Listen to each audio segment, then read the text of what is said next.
All right.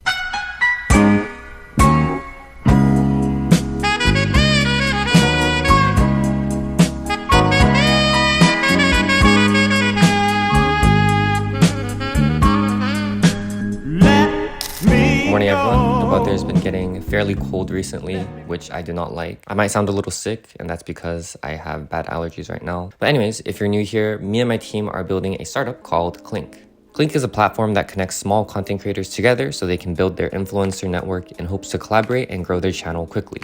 So why should you use Clink if you're an influencer? It's kind of the same reason why a corporate worker would be on LinkedIn.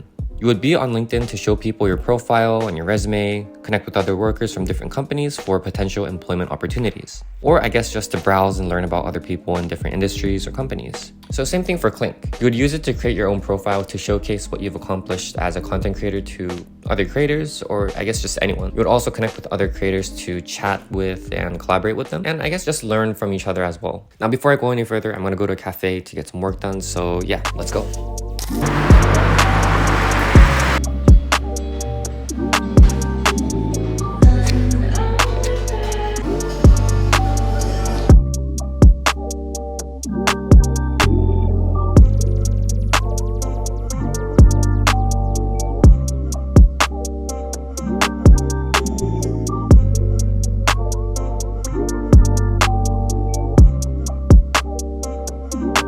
Alright, so the very basic version of our web app is complete, and you can go visit our website at clinkapp.com. But now we're moving to our mobile app, and so you might be thinking like, why are we moving to the mobile app already? Right, we haven't really even grown our user base or even found a proper market fit.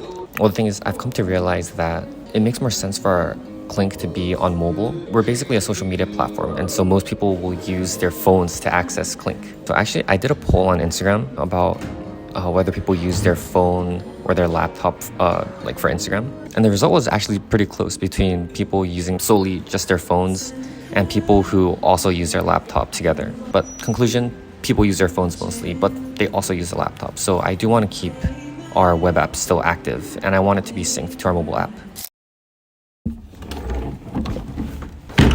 Hello.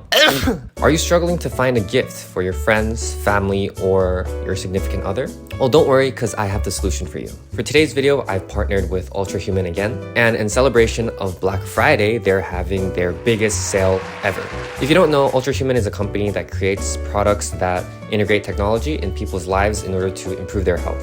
And I've been using the best smart ring out there, the ultrahuman Ring Air, and I've been absolutely loving it because I've been finding out a lot of things about myself and about my daily life patterns. It tracks all sorts of things from your movement index, sleep index, stress levels, BPM, and much more. You can also use it to track your workouts and meditation. So I know that there's a lot of smart rings out there, but why should you buy the Ring Air? Well, first of all, it has no monthly subscription. It offers the most color options in 10 different sizes, and they're all priced the same. And for all the women viewers out there, which are probably not that many because most of my viewers are guys, but the Ring Air is having a women's health update. It offers cycle tracking your resting heart rate, and skin temperature measurement, and HRV. This way you won't have to track all of your health stuff manually. So starting from November 22nd to December 2nd, the Ultrahuman Ring Air will be available at 20% off if you buy it using the link in the description below, or if you use code HAN20 at checkout.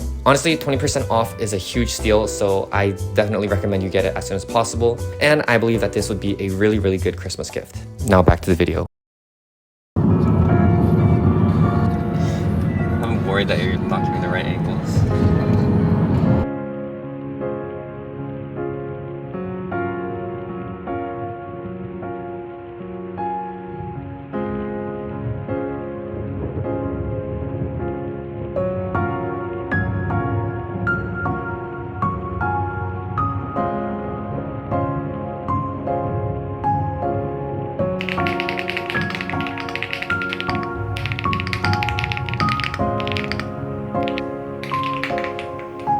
Alright, so for our web app, we've been using NextAuth for authentication and authorization. But since we're using React Native, we have to use a different, authentication method. And we landed on Firebase Auth because I think it's the simplest. And also, it already does a lot of the work for you. But the problem is that we've been using MongoDB for our database, and we've been using their built-in object IDs to make requests to the backend. So basically I have to find a way to use both Firebase and MongoDB. So I do have a plan to implement or use both and kind of migrate all the MongoDB users to Firebase. But it's kind of complicated because most of our users will be new, but we already have like 150 plus users that already exist in MongoDB. So this is my plan. Let's say a completely new user uses our app. So when the person registers for an account, it'll create a Firebase auth instance for the Firebase, and it'll also create a user document in MongoDB. But let's say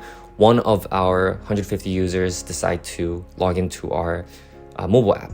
Of course, they're not going to want to create a new account because they already have an account, right? So when one of those users logs in to our app, it'll basically try a Firebase login first.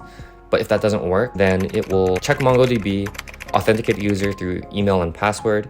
And if that works, then it will create a Firebase auth instance, and it will grab the token and Firebase user ID that's generated by Firebase, and basically we'll shove that in that person's user document in MongoDB. So that user will exist in both databases. But that's like one kind of big wall that I've been trying to overcome. I think I'm almost done. I just want to make sure that everything is done securely because I don't want to store any sensitive information on the front end, or else a bunch of cybersecurity dudes will get pissed off. And so we keep your information safe.